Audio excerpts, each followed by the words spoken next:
Panchayat meeting കൂടുമ്പോ ചിലപ്പോ നമ്മൾ അങ്ങോട്ടും ഇങ്ങോട്ടും ചീത്ത വിളിച്ചെന്ന് വരും, വഴക്കിട്ടെന്ന് വരും. അത് ജനങ്ങൾക്ക് വേണ്ടിയാ. പഞ്ചായത്തല്ലാത്തപ്പോ നമ്മൾ സ്നേഹിതന്മാരാ. ലോകത്തൊരു ശക്തിക്കും അതിനെ എതിർക്കാൻ പറ്റത്തില്ല. ഇവിടത്തെ അദ്ദേഹവും ഇസഹാക്ക് തരകനും എല്ലാം എനിക്ക് ഒരുപോലെയാ. ഭരണകക്ഷിയെന്നോ പ്രതിപക്ഷമെന്നോ എനിക്ക് വ്യത്യാസമില്ല. അതെനിക്കറിയാം, വിശാലമായ മനസ്സല്ലേ. പക്ഷേ ആ പാലത്തിന്റെ കാര്യത്തിന് വേണ്ടി നിങ്ങൾ അകന്നു കേട്ടപ്പോ. പാലം എന്നാ പാലം നാട്ടുകാർ ഉറക്കമായിരിക്കുമെന്ന് ഉറുപ്പിചേട്ടൻ ഇഷ്ടമുണ്ടായിട്ട് ആ പാലം പൊളിക്കുന്നത്. അതിന് നാട്ടുകാർക്ക് എന്നാ? അതെ, ഈ കാര്യത്തിന് വേണ്ടി ഞങ്ങൾ എവിടെയെല്ലാം കേറി ഇറങ്ങി, എത്ര പെട്രോളാ കളഞ്ഞത്. എല്ലാം സ്വന്തം കയ്യിലെ കാശാ കേട്ടോ. അല്ലേലും നാട്ടുകാര്യത്തിനായാലും രാഷ്ട്രീയത്തിന് ഇറങ്ങിയാലും കൈനഷ്ടേ വരൂ.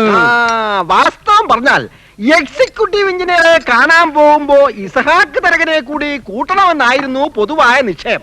പക്ഷേ കേട്ടാ പിള്ളച്ചേട്ടനും കൂടെ ഉണ്ടായിരുന്നേ.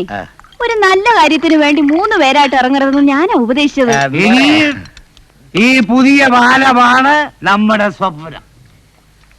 അത് കിട്ടിയ ശേഷമേ നമ്മൾ ഉറങ്ങാവൂ. അതിനെന്താ, പുതിയൊരു പാലം പണിത് അതും കുറിപ്പേറ്റം പൊളിച്ചെടുത്തോ. പക്ഷെ നമ്മളുണ്ടല്ലോ ഒന്നായിരിക്കണം. പഞ്ചായത്ത് യോഗത്തിൽ വലിയ ബഹളമായിരുന്നെന്ന ജനസംസാരം. അതെങ്ങനാ? പഞ്ചായത്ത് യോഗത്തിൽ ചിലപ്പോ ബഹളം ഉണ്ടാവും, ചിലപ്പോ രക്തം ഒഴുകും. എല്ലാ വഴക്കും ജനത്തിന് വേണ്ടിയാ, നമുക്ക് വേണ്ടി അല്ല.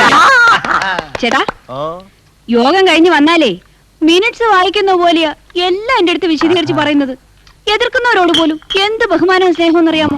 അത് ഞങ്ങൾക്ക് അറിയാം. അതുകൊണ്ടല്ലയോ ഞങ്ങൾ അവിശ്വാസ പ്രമേയം കൊണ്ടുവരാത്തത്. വേണ്ട, പൊതിഞ്ഞ് എന്നാ മതി. വീട്ടിൽ ചെന്ന് ഇനിയും കൊടുത്താൽ വീട്ടിൽ ചെല്ലുമ്പോ പഞ്ചായത്ത് യോഗം പോലെയാവും. എണീറ്റോളൂ, വീട്ടിലേക്ക് പോ.